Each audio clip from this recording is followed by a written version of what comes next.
Nós vamos iniciar então aqui a nossa noite de hoje lendo uma mensagem do livrinho da tia Meimei. A gente chama de tia Meimei como uma forma carinhosa, né?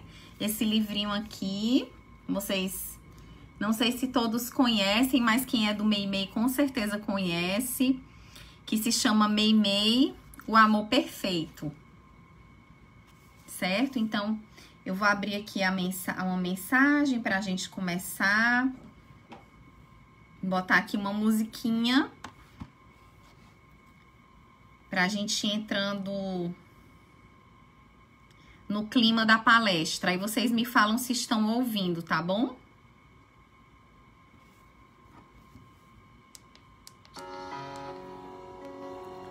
Estão ouvindo?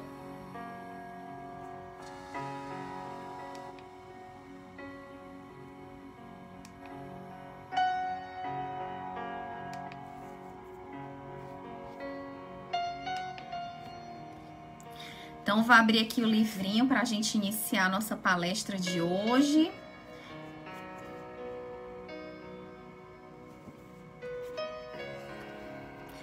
Então, o nome da mensagem é Pensar Antes.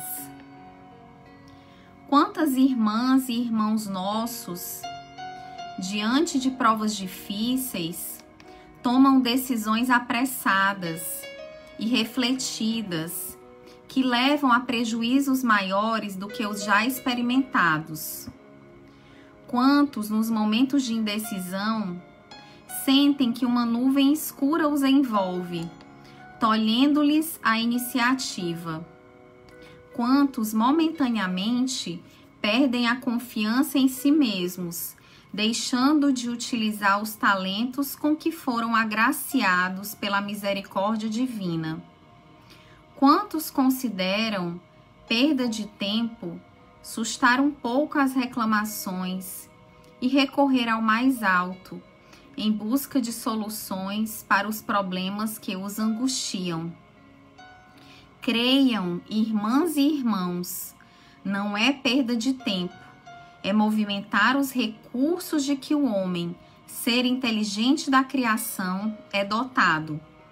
O raciocínio pronto faz divisar aqui e ali caminhos que o levarão a vencer as dificuldades, dissipando as nuvens de dúvidas e ceticismo. O bom senso o induz a parar, pensar e repensar as decisões a tomar, objetivando evitar consequências danosas para si e para outros.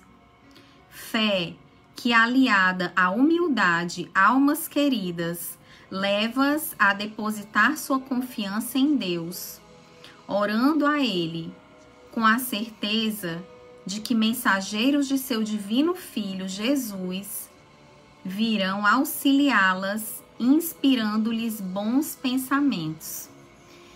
Então, para quem chegou agora, Daniele, seja bem-vinda.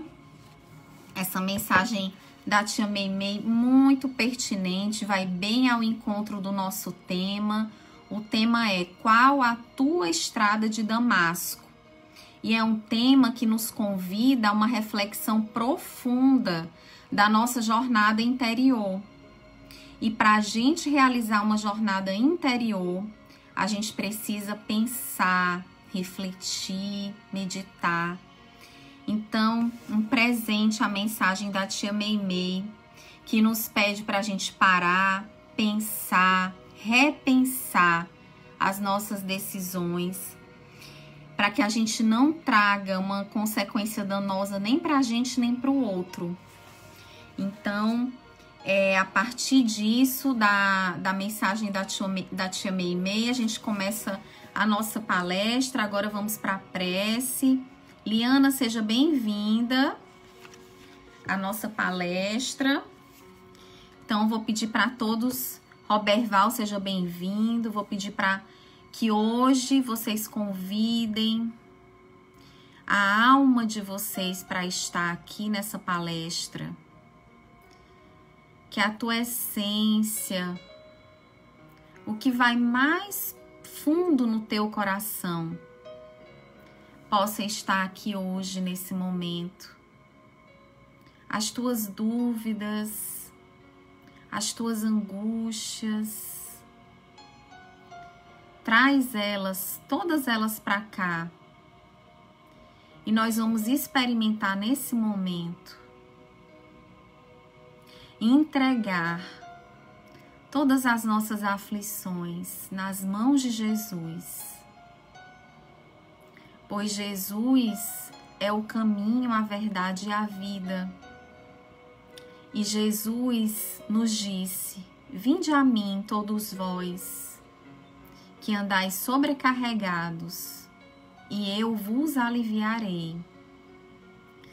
Jesus, na noite de hoje, assim como o apóstolo Paulo, nós te pedimos, nos visita, Senhor, na noite escura da nossa alma, no deserto que às vezes habita o nosso coração, e traz a tua luz, a luz do teu evangelho.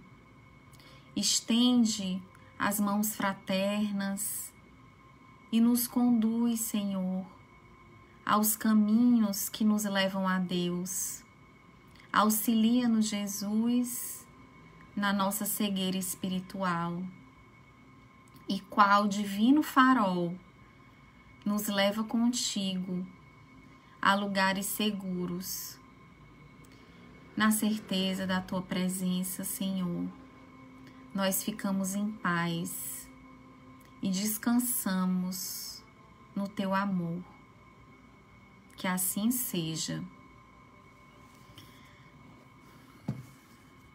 Então sejam todos bem-vindos mais uma vez.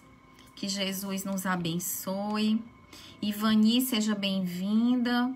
Mãe, seja bem-vinda. Um beijo para minha mãe. A minha cunhada, Juliana. Obrigada, viu, cunhada, por estar aqui. Então, vamos começar a nossa palestra.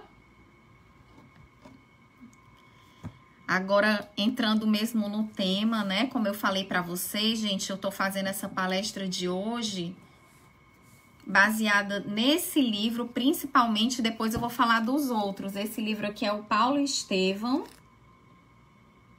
É um livro do Emmanuel, faz parte da coleção Romances de Emmanuel. O Tiago, seja bem-vindo. Hoje a família tá aqui. O meu cunhado, né? A minha cunhada, minha mãe. Patrícia, seja bem-vinda, viu, amiga? Agradeço, eu tô muito feliz que hoje tem a participação da família, da minha família. Eu fico muito feliz com isso, meu esposo. Obrigada, Mônica, seja bem-vinda, amiga. Um beijo. Então, a gente vai começar falando sobre esse tema que é tão interessante. Essa palestra para mim foi um presente, porque me fez mergulhar em mim mesma, me fez fazer algumas reflexões. Johnson, seja bem-vindo, viu, amigo? E assim, é um livro muito especial, como eu disse para vocês, já é mais ou menos a 4ª vez que eu leio esse livro. E esse tema, né, qual a tua estrada de Damasco, a gente poderia pensar assim, qual é a nossa travessia no deserto, né? Quem sou eu? Qual a minha busca? O que dá sentido à minha vida? Qual é a minha jornada interior? Então, é um tema que nos convida a um mergulho profundo em nós mesmos. E para essa palestra, eu também utilizei alguns conceitos da Joana de Ângeles. A Joana de Ângeles é a mentora espiritual do Divaldo Franco. Ela trabalha com a psicologia espírita. Ela tem uma série psicológica, além das outras obras. Então, a Joana trata do ser num nível mais profundo, porque ela olha para o espírito, né? Então, um dos livros que eu usei da Joana, maravilhoso, que a Fabíola me deu de presente, é esse aqui, Autodescobrimento, uma busca interior. Ele é o 6º volume da série psicológica, maravilhoso. Também usei esse livro aqui, gente, Jesus e a Atualidade. É o primeiro livro da série psicológica, então são livros maravilhosos. Quem tiver interesse em aprofundar nas obras da Joana de Ângeles, eu indico. Então, como eu estava conversando com vocês aqui, é uma palestra que nos convida a fazer essa introspecção a partir desses questionamentos, que eu gostaria que vocês ficassem com eles durante a palestra, para que eles possam ir ressoando na alma de vocês, no espírito de vocês, né? Quem sou eu? Qual a minha busca, né? Qual é o sentido da minha vida? Qual é o meu propósito nessa existência? E aí a gente tem uma questão muito interessante no Livro dos Espíritos, no capítulo 2, que fala sobre a encarnação dos espíritos. É a questão 132, onde Kardec pergunta qual é o objetivo da encarnação dos espíritos, já que nós estamos nesses questionamentos, nessas indagações. E aí os espíritos respondem: a lei de Deus lhes impõe a encarnação, com o objetivo de fazê-los chegar à perfeição. Para uns é uma expiação, para outros é uma missão. Mas para chegar a essa perfeição, olhem só esse detalhe, devem sofrer todas as tribulações da existência corporal. Então, isso seria a expiação. Então, o fato de nós estarmos encarnados já nos faz sofrer todas as tribulações de um espírito que está encarnado, que está aqui neste corpo físico. A encarnação tem também um outro objetivo muito importante: dar ao espírito condições de cumprir sua parte na obra da criação. Então, vejam que interessante. O fato de nós estarmos encarnados já nos coloca em contato com algumas limitações, porque nós vamos, só pelo fato de estarmos aqui, numa existência terrena, lidarmos com as vicissitudes de estarmos em um planeta de provas e expiações. Então, nós estamos num planeta que tem essa condição no momento de provas e expiações e estamos vivendo agora um franco processo de migração para um planeta de regeneração. Antes a gente falava da transformação, da transição planetária como se fosse uma coisa muito distante, mas agora é algo cada vez mais próximo da nossa realidade. Com a pandemia nós temos essa realidade muito eminente, né? Então, é algo que a gente pode ver, que a gente pode tocar, que a transição, ela realmente está acontecendo. E aí, para finalizar, os espíritos dizem assim, que para a gente cumprir a nossa parte na criação, nós tomamos um corpo, né, que seria esse corpo físico, de acordo com a matéria essencial desse mundo, do planeta em que nós estamos, para executar aí, sob esse ponto de vista, as determinações de Deus, de modo que, concorrendo para a obra geral, ele próprio se adianta. Muito bonito esse encadeamento, né? Porque uma vez que a gente trabalha para o bem comum, estamos automaticamente trabalhando para o nosso adiantamento moral. Como aqui nessa resposta, os espíritos falaram muito de expiação, eu gostaria de esclarecer a expiação a partir do ponto de vista da Joana de Ângeles. A Joana fala o seguinte: toda vida que se equivoca o ser ou propositadamente erra, ele repete a experiência até corrigi-la. Aí seria a provação, porque a gente vive no mundo de provas e expiações. Então, essa seria a provação. Agora, se o ser insiste teimosamente no desacerto, aqui ela tá falando da teimosia, né? Então, expunge-o em mecanismos de dor sem alternativas de escolha. Expiação, essa seria a expiação. Então, no caso da expiação, não há mais essa liberdade como há na prova. Na prova ainda existe uma certa autonomia. Na expiação, o nosso livre-arbítrio já fica comprometido, em virtude da nossa teimosia. Como Deus, ele utiliza uma pedagogia perfeita, né? Se a gente for pensar a pedagogia, a paternidade divina são perfeitas, então Deus, ele vai educando os seus filhos de acordo com a necessidade de cada um. Se ele observa que aquele filho não tem mais a capacidade de usufruir do seu livre-arbítrio, que isso já está lhe causando um dano que poderia ser quase irreversível se não fosse a misericórdia divina, então Deus tolhe momentaneamente a nossa independência, a nossa autonomia, até que a gente possa ir resgatando isso, né? A partir do nosso merecimento, né? A partir das nossas expiações, da reparação, e aí a gente vai reconquistando isso. Então, é muito interessante a gente fazer essa diferenciação. Então, a que conclusão chegamos até agora? Estar encarnado significa passar por dores, significa passar por sofrimento. E aí nós temos, gente, nesse livro maravilhoso, Jesus e a Atualidade, logo no primeiro capítulo, a Joana de Ângeles vai falar sobre Jesus e desafios. E a Joana começa falando o seguinte, que o processo de evolução constitui para o espírito um grande desafio. Então, a evolução não é uma coisa fácil, não é algo que se dá de forma mágica. A evolução, ela tem essa característica, essa marca da dificuldade. Então, ela continua. Acostumado às vibrações mais fortes no campo dos sentidos físicos, somente quando a dor visita é que ele começa a aspirar por impressões mais elevadas, nas quais encontre lenitivo, anelando por conquistas mais importantes. Então, a Joana traz uma coisa aqui que vai ao encontro do Livro dos Espíritos, né? Dessa questão que eu acabei de ler para vocês, 132.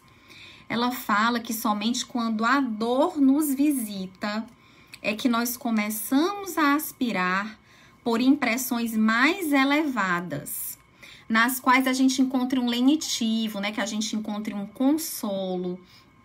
Então, para a gente ver como a dor, ela ainda é necessária nesse nosso processo evolutivo.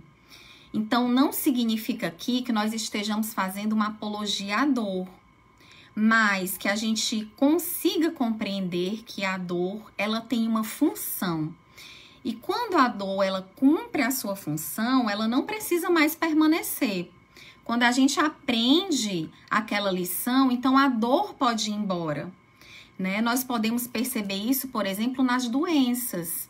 As doenças de ordem física, né? Nós também temos os transtornos mentais que afetam a nossa saúde mental. Então, quando nós adoecemos, segundo Joana de Ângeles, primeiro o espírito está doente.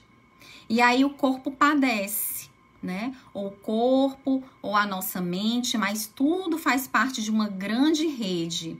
Porque nós somos seres integrais, como ela fala, né? Nós somos seres sistêmicos, então nós temos tudo isso em nós. Inclusive, ela coloca que nós temos as dimensões biopsicossocial e espiritual. E a gente poderia até acrescentar a dimensão ecológica também, né? Enfim, então a dor, ela faz parte. Ela é como se fosse uma mola propulsora do progresso. Então, a gente precisa ter essa ideia, essa dimensão da dor, para que ela não fique banalizada e para que a gente também não estagne nela, porque ela vem para promover uma mudança, né? A Patrícia colocou aqui, o adoecimento é o chamado do espírito para olhar para si. Perfeito, amiga, muito bom, é isso mesmo. E aí nós temos eu queria indicar para vocês, gente, uma obra maravilhosa, um livro que se chama Em Busca de Sentido. Sobre as doenças, tem um livro que se chama A Doença como um Caminho, maravilhoso. Os dois autores são alemães e eles vão falar que a doença é esse chamado, né, como a Patrícia coloca, né, ela nos faz entrar no eixo, né, num centramento.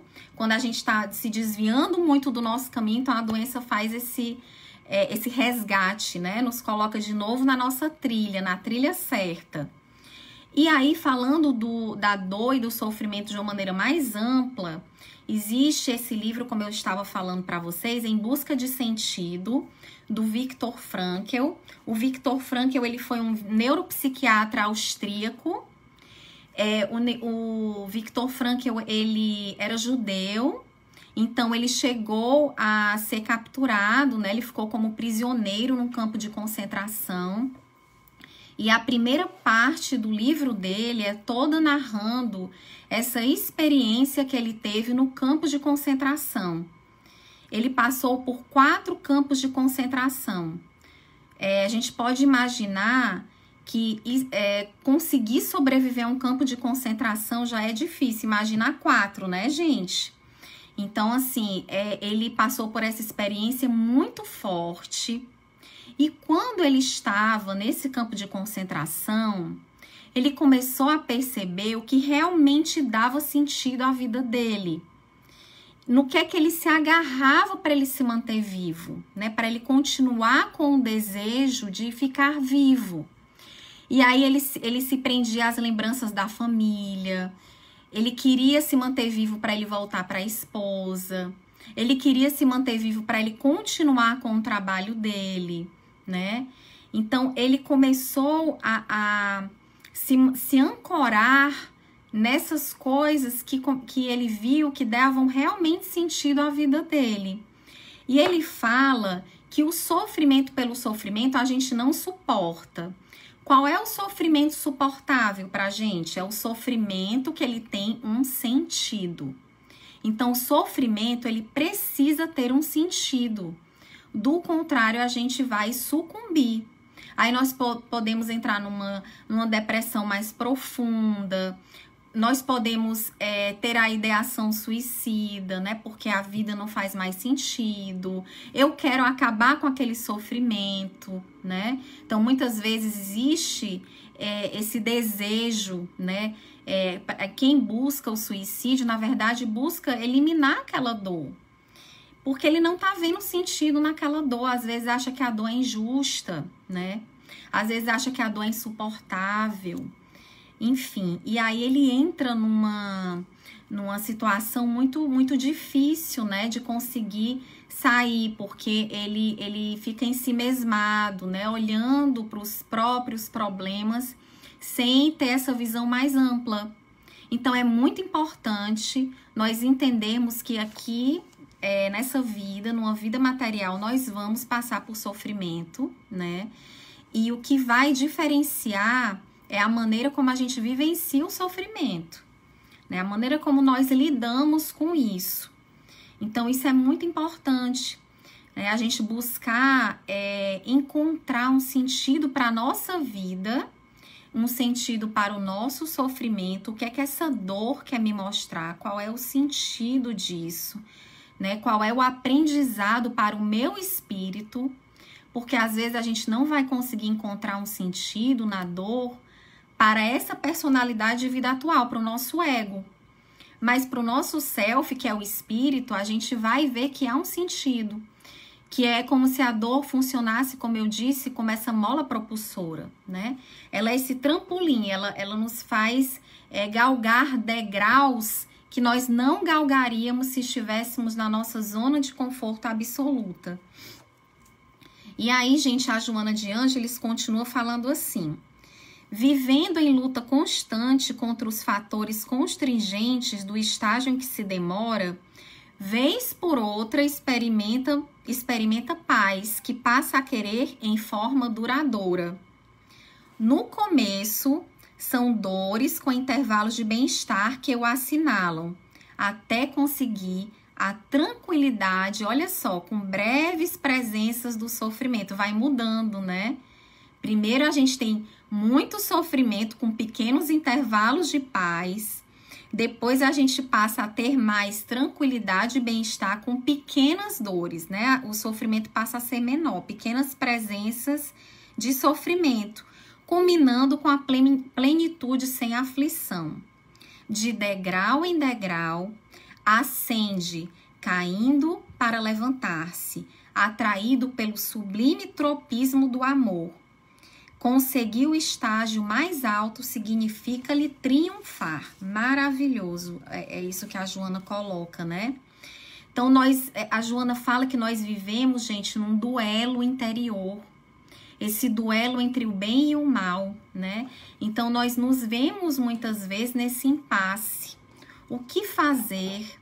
Que caminho seguir? Ceder essas sugestões aqui inferiores, né? Ou ceder às sugestões superiores. E aí, quando a gente cede às sugestões inferiores, nós vamos padecer, né? Naturalmente, a gente vai colher as consequências. Assim como quando a gente cede a essas influências superiores. Então, tudo vai a partir do nosso livre-arbítrio e do que a gente vai experimentando, né? Nós aprendemos muito também com os nossos erros. Os nossos erros são grandes professores. Quando a gente entende que o erro ele pode ser uma possibilidade de reflexão, né? De parada, da gente rever as nossas atitudes.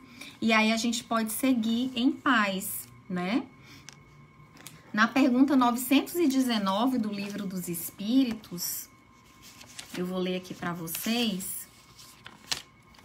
Kardec pergunta assim: qual o meio prático mais eficaz para se melhorar nessa vida e resistir aos arrastamentos do mal? E aí os espíritos respondem: um sábio da antiguidade vos disse: conhece-te a ti mesmo. Só é possível vencermos a nós mesmos, galgarmos patamares superiores se nós nos conhecermos. O autoconhecimento é difícil, né? A gente acha que o autoconhecimento é fácil, é tranquilo. Não, se a gente faz um autoconhecimento com uma certa criticidade, o que não significa culpa, né? A gente vai perceber o seguinte, que nós temos muitas sombras. As sombras seriam esses aspectos da nossa personalidade que a gente rejeita, que a gente não gosta de olhar. Então, eu não gosto de olhar para a minha vaidade, eu não gosto de olhar para o meu egoísmo, eu não gosto de olhar para o meu orgulho, né? E aí, o que é que eu faço? Eu vou projetar no outro. Eu não olho em mim, eu vou olhar em alguém, né? Então, quando a gente faz esse exercício de projeção, nós estamos nos perdendo de nós mesmos. Então, esse mergulho em si mesmo, ele é muito importante porque a gente vai se deparar com aspectos da nossa personalidade que não são agradáveis, mas que eles precisam ser vistos. E muito além disso, eles precisam ser integrados. Então, a gente fala de integrar a nossa sombra. Seria o quê? Eu não vou negar a sombra. Eu não vou negar que ainda existe egoísmo em mim, vaidade, orgulho, inveja. Eu não preciso negar isso. Eu posso perfeitamente olhar para isso e dar um bom lugar para a minha inveja, dar um bom lugar para o meu orgulho. Em que sentido? Eu tenho isso em mim. Eu tenho inveja, eu tenho orgulho. Se eu reconheço quando isso vem, quando isso aparece, eu não sou tomada por isso. Porque eu estou olhando, né? Eu estou atenta ao que está acontecendo.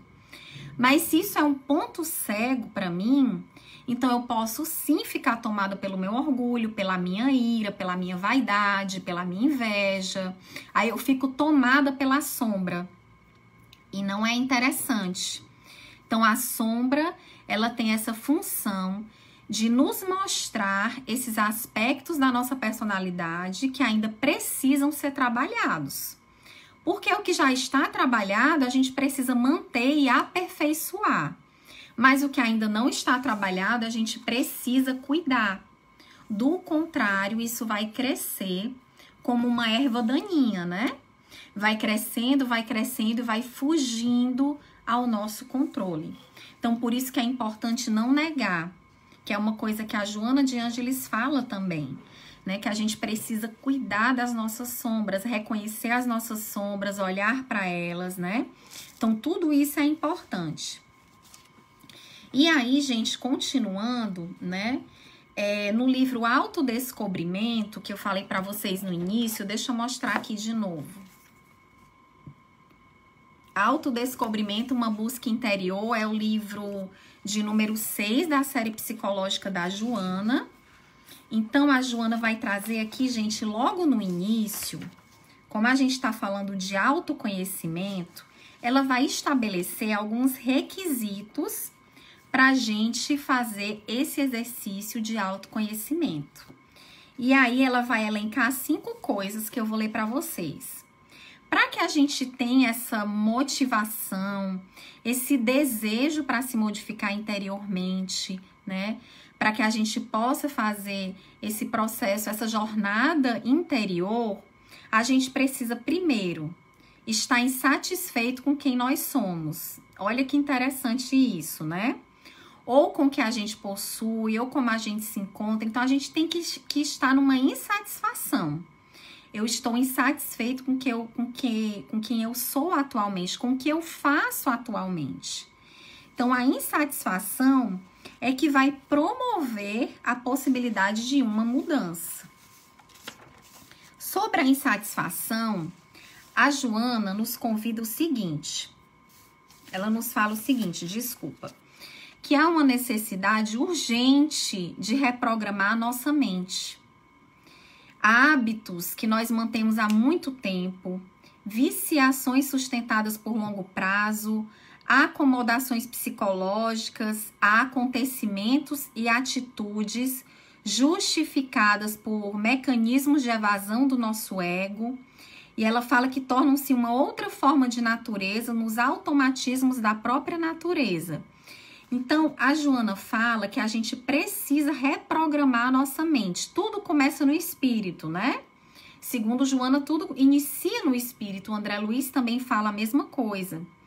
E aí, a gente precisa reprogramar o que há no nível, primeiro, consciente, ou seja, no nível que a gente consegue acessar racionalmente, para que a gente modifique o nosso inconsciente também. Então, a gente vai fazendo isso, esse exercício. Por que é um exercício? Porque é um esforço. Quando a gente vai fazer atividade física, para ganhar musculatura, a gente não tem que se exercitar. E aos poucos é que a gente vai crescendo nessa atividade física, da mesma forma com a nossa mente. A nossa mente é cheia de vícios. A nossa mente é cheia de fixações, né? De paisagens mentais adoecidas que foram nutridas há muito tempo, há várias encarnações. Então, a gente vai precisar fazer isso aos poucos. Aos poucos, a gente vai vencendo. Vencendo primeiro o que está mais na superfície, o que é mais propício para a mudança, e depois a gente vai indo para coisas mais profundas. Mas é um esforço. Aqui no Ocidente, a gente vive uma dificuldade grande, até em função da nossa cultura, de ficarmos no presente, de nos mantermos no aqui e agora. Na cultura oriental, isso é mais divulgado, né? Então, por isso que muitas pessoas procuram essas tradições orientais para conseguirem realizar uma meditação, uma reflexão mais profunda, né? Então, todas essas tradições, elas são maravilhosas e a gente pode usufruir disso. Então, aos poucos, a gente vê o Ocidente mergulhando mais nessa necessidade de estarmos conosco mesmos, né? De sairmos um pouco dos apelos exteriores, enfim. Mas tudo isso, gente, é uma conquista interior e vai muito da nossa determinação. Mas, como a Joana coloca muito bem, a gente primeiro precisa estar insatisfeito, porque só na desacomodação é que há a possibilidade da mudança. Então, por exemplo, eu estou morando numa casa que é muito pequena, muito apertada, quente. Aí eu fico desconfortável com aquilo, insatisfeita. A partir dessa insatisfação, aí sim pode haver uma mudança. Então, é nesse sentido, certo? A segunda coisa, O segundo aspecto vai ao encontro desse, que é o desejo sincero de mudança. Então, eu querer muito mudar, né? Eu tô insatisfeita, desacomodada e eu quero muito essa mudança. Então, eu pago o preço de encaixotar tudo, né? De organizar todas as coisas para sair de uma casa e ir para outra. Vejam, a mudança, ela é muito desconfortável. Enquanto você tá fazendo a mudança, você sai da sua zona de conforto. Então, tá tudo encaixotado. Você primeiro tem que encaixotar tudo. Chega na nova casa, vai ter que desencaixotar. Então, a gente precisa querer muito a mudança para que ela aconteça, né? O terceiro aspecto que a Joana traz é persistência no tentame. Ou seja, eu vou tentar. Não deu certo da primeira vez, aí eu vou tentar de novo. Se eu ver que esse objetivo é nobre, que ele é importante, eu vou perseverando, né? Então, eu continuo a tentar, E a gente pode fazer uma analogia com essa travessia no deserto, né? A travessia no deserto, ela não é uma travessia fácil. Eu vou passar muita sede, tem as tempestades de areia, tem a solidão, tem o calor, tem tudo isso. Então, eu preciso me munir de algumas ferramentas para fazer essa travessia e perseverar, né? Então, perseverar nessa caminhada. O quarto item, né, o quarto requisito que ela coloca é a disposição para aceitar-se e vencer-se. E aí, assim, a gente vai ver que muitas vezes a gente tem disposição para se aceitar no que é bom, no que é positivo.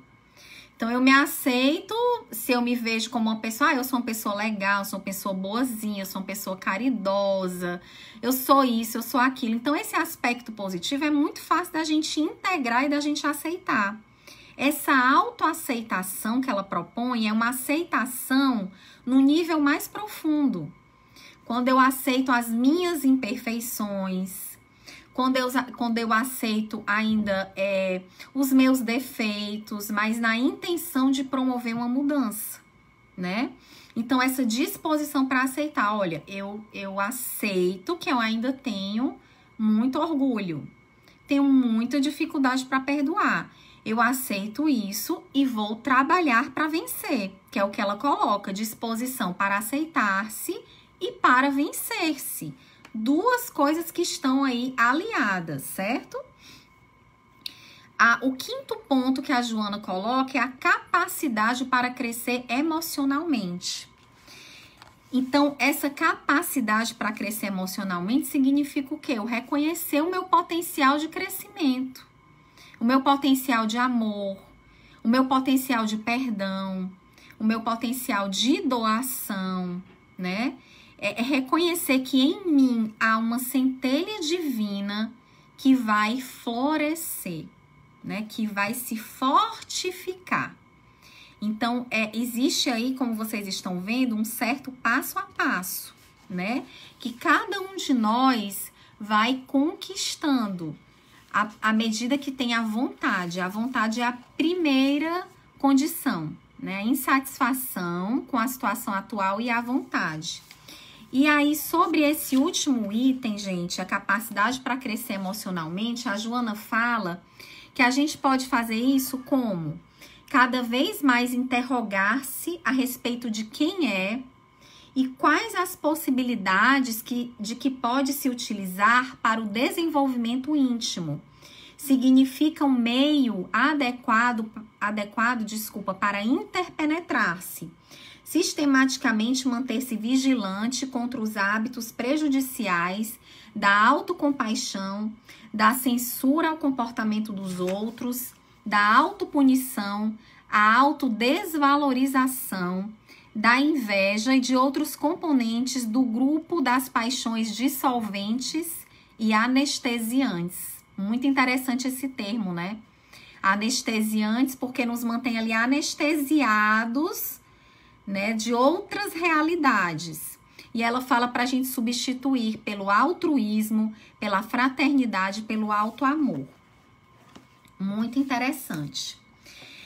Então, dito isso, né, eu fiz todo esse preâmbulo para a gente olhar para nós mesmos, para a partir disso a gente entender a trajetória, a travessia no deserto do Paulo de Tarso. Então, como eu disse para vocês, o livro que eu me norteei foi o Paulo Estevão, né? E nesse livro, Paulo Estevão, maravilhoso, a gente vai ver a jornada desse espírito, Saulo de Tarso, que era um grande perseguidor dos cristãos. Então, o Saulo, ele tinha uma posição muito privilegiada, ele era um doutor da lei em Jerusalém. Jerusalém era considerada a cidade santa, né? Era a cidade, assim, é como se fosse o ápice, né, de toda a região ali de Israel. E aí, lá se encontrava Saulo de Tarso, nessa posição, como eu falei, muito privilegiada. E aí, o Saulo de Tarso, certa vez, vai assistir a uma pregação na Casa do Caminho. A Casa do Caminho era um lugar onde se recebia os doentes, onde se recebiam as pessoas abandonadas, crianças órfãs, todo tipo de pessoa, você possa imaginar numa situação desprivilegiada, ia para a Casa do Caminho. Esse lugar era onde os apóstolos de Jesus ficavam e eles recebiam essas pessoas, né? Eles ficaram com essa incumbência de cuidar desse rebanho do Cristo. Então, o Saulo de Tarso ficou sabendo de um discípulo de Jesus, que na verdade ele não chegou a conviver com Jesus, o Estevão, mas ele era uma alma muito nobre. E ele chegou lá em Jerusalém acometido por uma febre muito alta, muito doente, foi acolhido na Casa do Caminho. E lá ele conheceu Simão Pedro, conheceu Tiago, conheceu João, conheceu os apóstolos de Jesus e teve contato com o cristianismo, né, com o evangelho de Jesus. E a partir disso, Estevão fica assim encantado com Jesus. E ele fica tão tomado por isso que ele passa logo depois, logo que ele se recupera, a auxiliar na Casa do Caminho, a fazer as pregações, as pregações dele muito bonitas, muito inflamadas desse verbo santificado, né? E aí o Saulo fica sabendo disso, das pregações do Estevão, e ele decide ir lá para saber que tipo de pregação está sendo feita, se essas pregações são contrárias às leis mosaicas, né? Ele era um fariseu, então ele tinha essa premissa de defender a ferro e fogo as leis mosaicas, né? E ele vai assistir uma pregação de Estevão. A partir disso, Estevão fala muito de Jesus, que Jesus é o Messias prometido. E aí Saulo se sente extremamente ofendido, porque, segundo o judaísmo, o Messias viria, mas para eles era com toda pompa e circunstância. Jamais um carpinteiro seria o Messias prometido. E a partir disso, Saulo inicia uma perseguição voraz aos cristãos, né? E aí o que é que acontece? O Estevão, ele é lapidado, né? Estevão é apedrejado. Ele chega a esse ápice, né? Assim, no auge da sua revolta, né, em relação aos pregadores do caminho, que era assim que eles chamavam, ele pede a pena de morte de Estevão. E o que é que começa a acontecer com Saulo, que às vezes é o que acontece conosco? A partir de uma situação escandalosa como essa, né, quando ele está lá sendo apedrejado, Estevão esboça uma extrema serenidade. Ele fica muito sereno, né? E aí isso choca Saulo. Como é que ele está sendo apedrejado numa situação como essa e ele ainda consegue se manter sereno? Meu Deus, o que é isso, né? Que paz interior é essa? Então isso deixa Saulo muito intrigado. Se a gente for fazer uma ponte com a nossa vida, quantas vezes, né, não acontece uma situação conosco que nos tira do eixo, que nos faz ficar assim abismados e a gente passa a refletir, né? A gente passa a repensar, principalmente quando a gente vê alguém sendo exemplo, né? Essa pessoa sendo exemplo de caridade, né? Exemplo de bondade, exemplo de amor. Então isso nos toca. E aí isso começa a tocar o coração do Saulo. Ele muito enrijecido, né? A partir desse evento, desse encontro com Estevão, nessa situação extrema, ele fica muito se indagando, muito reflexivo. E o que acontece nessa mesma situação? Ele tinha uma noiva, Abigail, que era irmã de Estevão, mas ele não sabia, porque Estevão mudou o nome dele era Ezequiel, mas ele recebeu um benefício de um patrício romano, e aí ele pediu que ele, por favor, não divulgasse para ninguém, e aí para proteger, né, esse benfeitor, ele mudou o seu nome para Estevão. Então, Abigail foi para essa cerimônia, né, de lapidação, e para surpresa do Saulo, né, ainda na época, quando ela vê o Estevão, ela começa a gritar: Saulo, Saulo é meu irmão. E aí se desencadeia toda uma situação para ele, para o Saulo, muito dolorosa. Esse despertar que começa a acontecer quando ele olha para a serenidade do Estevão, essa coincidência, né, que eu vou botar entre aspas porque não era uma casualidade, do Estevão ser irmão da Abigail, da noiva amada dele, e a partir disso ele termina o noivado com a Abigail. A Abigail adoece gravemente porque perdeu o irmão no apedrejamento. O noivo a abandona. E aí ela não resiste e alguns meses depois ela vem a falecer. E ele vai visitar a Abigail, o Saulo. E quando ele vai visitar a Abigail já se tornou cristã. Um velhinho chamado Ananias, no final da vida dela, começou a visitá-la, porque ela andava muito deprimida, muito triste com a perda do irmão e do noivo. E ele vai para consolá-la. E o que ele traz de consolação é o evangelho de Jesus. E isso dá uma nova vida para Abigail. Mesmo em meio a tanta dor, tanto sofrimento, ela se recompõe espiritualmente desse grande baque, esses 2 grandes baques que ela sofreu. E aí Saulo, apesar da dor enorme de estar perdendo a noiva, fica muito indignado. Então ele transfere a raiva dele com a morte da noiva, né? Toda aquela situação para esse velhinho que converteu a Abigail. E esse velhinho, Ananias, ele estava em Damasco. Então, Saulo transfere a sua tristeza. Muitas vezes, quando a gente está com muita raiva de alguém, por trás dessa grande raiva existe uma grande tristeza. Mas como Saulo não podia acessar a sua tristeza pelo orgulho dele, porque ele estava tomado pela sombra, o que é que ele faz? Ele fica cego, né? Ele está cego de raiva, de ira, de desejo de vingança, como se isso fosse aplacar de alguma forma a dor imensa que ele sentia pela perda da noiva. E aí tem essa parte que a gente já conhece, que eu gostaria de ler para vocês na íntegra, que é essa viagem dele para Damasco. E aí eu vou ler aqui no livro, né, gente? Vou mostrar só mais uma vez aqui, Paulo e Estevão.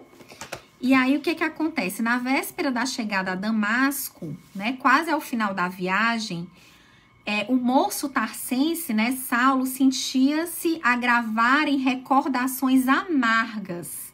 Ele começou a ter lembranças da infância, lembranças da adolescência, começou a revisitar uma série de situações da sua vida, situações importantes. E aí, quando ele estava nessas indagações aí muito profundas e difíceis, né? Que é o que acontece, como eu falei para vocês, num processo de autoconhecimento, quando ele estava fazendo esse mergulho, ele começou a se questionar. Onde então está essa paz espiritual que eu tanto almejo? Onde é que está essa paz espiritual? Por mais energias que ele desprendesse, ele via-se muito inquieto, num laboratório de inquietações dolorosas e profundas. Sua vida assinalava-se por ideias poderosas, mas no seu íntimo lutava com antagonismos irreconciliáveis. Aparentemente, para o mundo, ele estava bem. Isso é o que a gente chama de persona, que é a imagem que a gente mostra. Então, para as pessoas, a gente está muito bem, mas intimamente, como é que nós estamos? Então, Saulo era um doutor da lei, com toda pompa e circunstância, mas intimamente vivia um conflito profundo. E aí, ele ficou nesse questionamento, nessa travessia, né? Enquanto ele estava indo para Damasco, ele em cima do camelo, um sol abrasador, ele estava se questionando essas coisas. E aí, dentro desses questionamentos, sempre vinham as figuras do Estevão e da Abigail, já influenciando Saulo para esse encontro que ele teria mais na frente com Jesus. E aí ele sentia deles um apelo para que ele começasse a fazer mais interrogações mais profundas, né? E o que acontece? A verdade dolorosa é que ele se encontrava sem paz interior. Ele chegou a essa conclusão: eu não tenho paz interior. Não obstante a conquista e gozo de todas as prerrogativas e privilégios, entre os vultos mais destacados da sua raça, ele vivia infeliz. E aí acontece o seguinte: ele começa a perder um pouco os sentidos, né? No meio dessas indagações, aí ele acha que é porque a mente dele estava muito sobrecarregada, além do sol a pino. E aí ele perde a noção de equilíbrio e ele cai ele cai do camelo, né? E aí ele fica ali na areia ardente. E aí, de repente, além da luz do sol, outra luz lhe banha os olhos deslumbrados. E no caminho que a atmosfera rasgava, lhe desvendava, vê surgir a figura de um homem de majestática beleza, dando-lhe a impressão de que descia do céu ao seu encontro. Sua túnica era feita de pontos luminosos. Os cabelos tocavam nos ombros a Nazarena. Os olhos magnéticos, emanados de simpatia e de amor, iluminando a fisionomia grave e terna, onde pairava uma divina tristeza.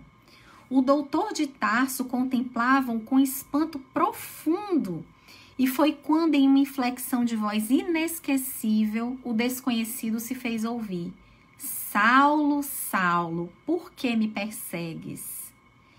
O moço tarsense não sabia, mas estava instintivamente de joelhos.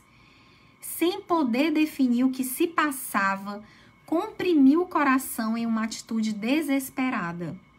Incoercível sentimento de veneração apossou-se inteiramente dele. E aí ele pergunta para Jesus: quem sois vós, Senhor? Aureolado de uma luz balsâmica e num tom de inconcebível doçura, o Senhor lhe respondeu: eu sou Jesus. Olha que coisa linda, gente, essa passagem.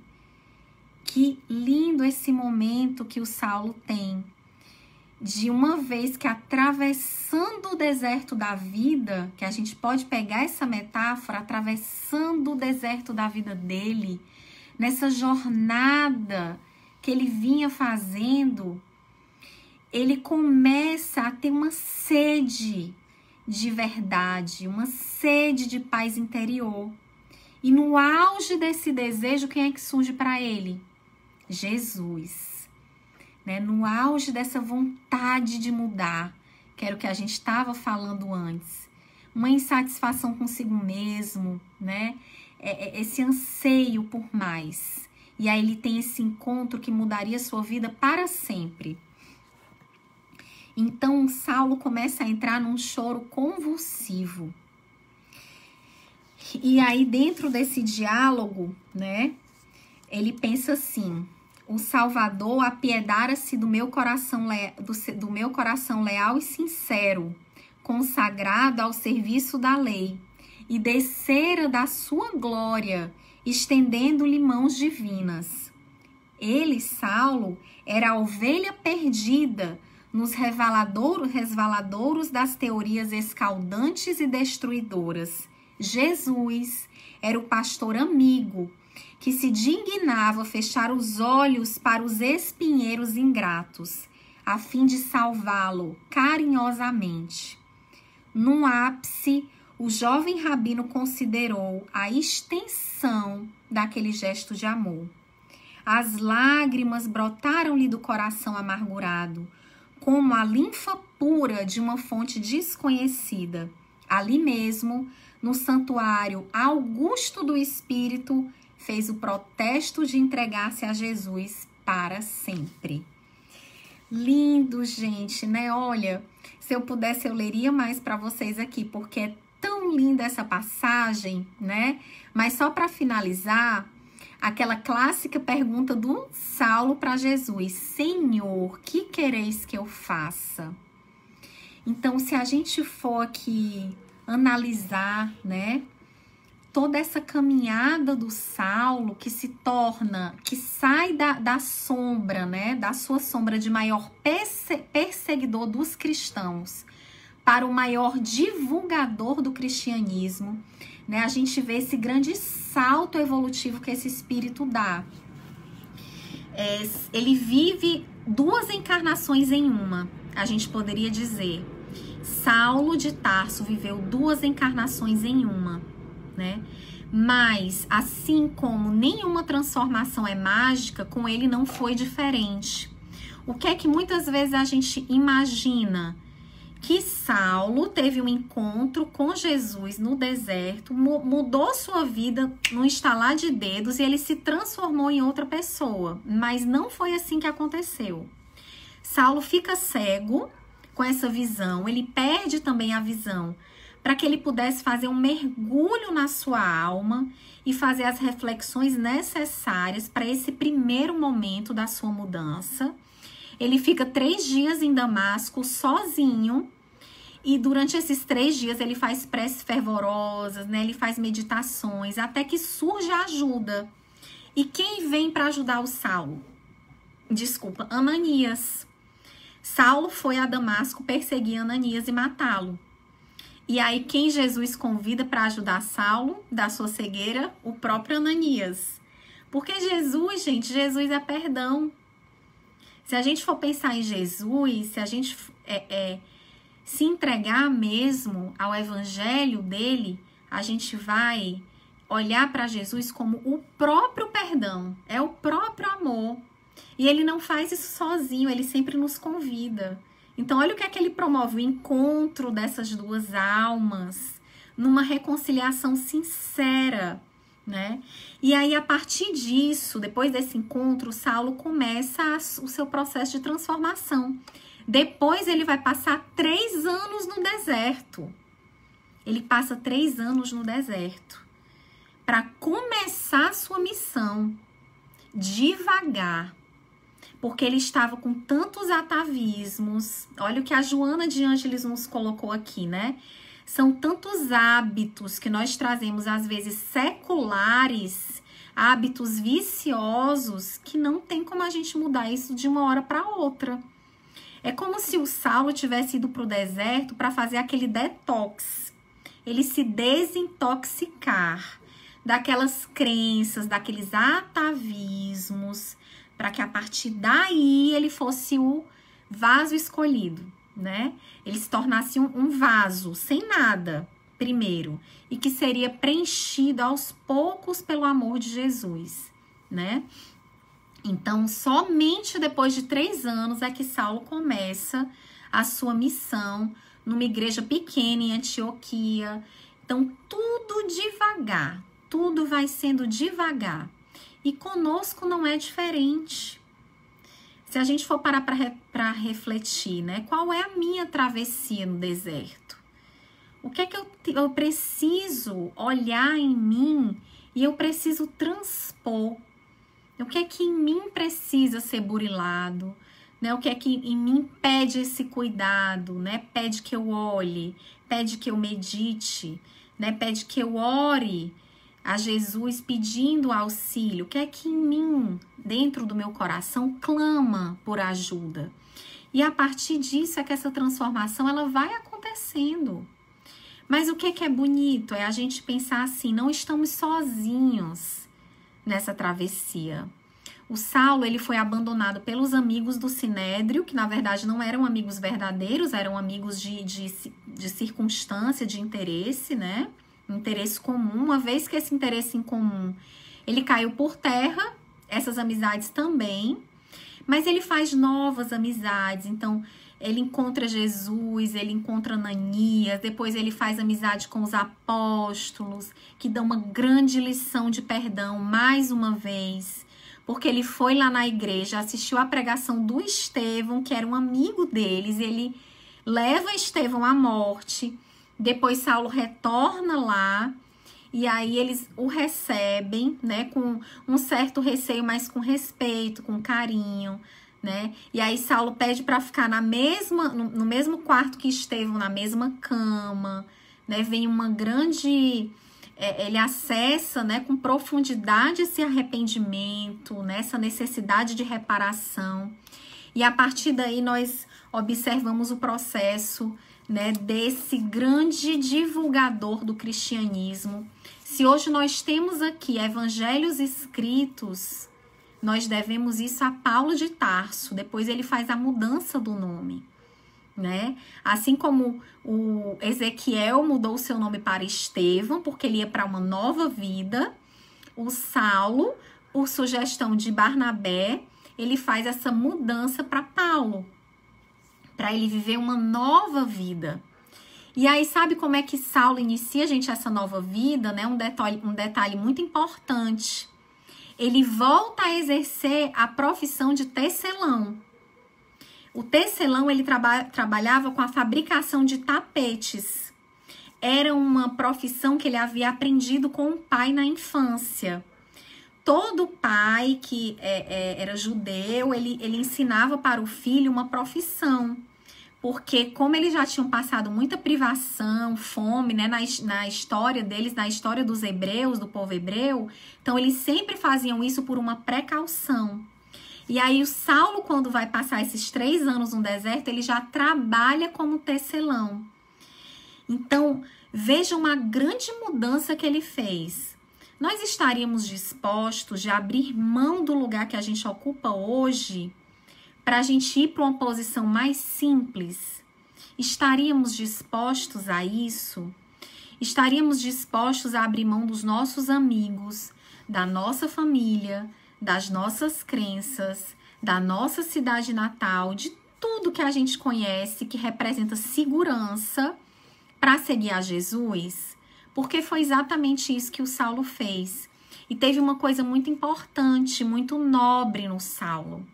Quando ele encontra com Jesus, ele não questiona mais, ele não coloca mais o que ele acredita acima daquela experiência. Ele se rende a isso e ele abre mão de todas as crenças dele. Então ele tem que abrir mão de tudo, ele fica sem nada no primeiro momento, né? Então foi um processo muito profundo que ele atravessou. Por isso que no início eu fiz esse preâmbulo sobre o que configura o autoconhecimento, o que configura esse mergulho em nós mesmos. Essa desacomodação, esse desconforto, é ter que abrir mão de crenças antigas, de emoções viciadas, né? Aquelas emoções que são negativas, de hábitos. É uma modificação muito grande, mas a gente vai precisar ir fazendo isso paulatinamente para que essa mudança ela seja duradoura. E até que a gente possa chegar a um ponto, como diz o Saulo, muito linda essa parte aqui. Em Gálatas, que ele escrevia cartas, né, para as igrejas, ele foi abrindo igrejas em várias cidades. Aí ele escreveu uma carta aos Gálatas, capítulo 2, versículo 20, onde ele diz assim: já estou crucificado com Cristo, e vivo, não mais eu, mas Cristo vive em mim. E a vida que agora vivo na carne, vivo-a na fé do Filho de Deus, o qual me amou e entregou a si mesmo por mim. Essa é uma famosa frase do Saulo, né? Já não sou mais eu quem vivo, mas o Cristo que vive em mim. Então, hoje a mensagem da nossa palestra é essa, que a gente atravesse o nosso deserto interior, até que possamos ter esse encontro com Jesus em toda a sua plenitude e podermos um dia dizer: já não sou mais eu quem vivo, mas é o Cristo quem vive em mim. Então eu desejo que todos fiquem com Jesus nessa noite de hoje. Eu agradeço por cada um que participou aqui desse momento que nós construímos juntos, com a nossa irmandade, com a nossa energia. E eu desejo que todos tenham um encontro sincero consigo mesmos. Então, desejo tudo de bom para todos e que Jesus nos abençoe nos nossos propósitos de sermos melhores. Muito obrigada mais uma vez. Um beijo para todos vocês.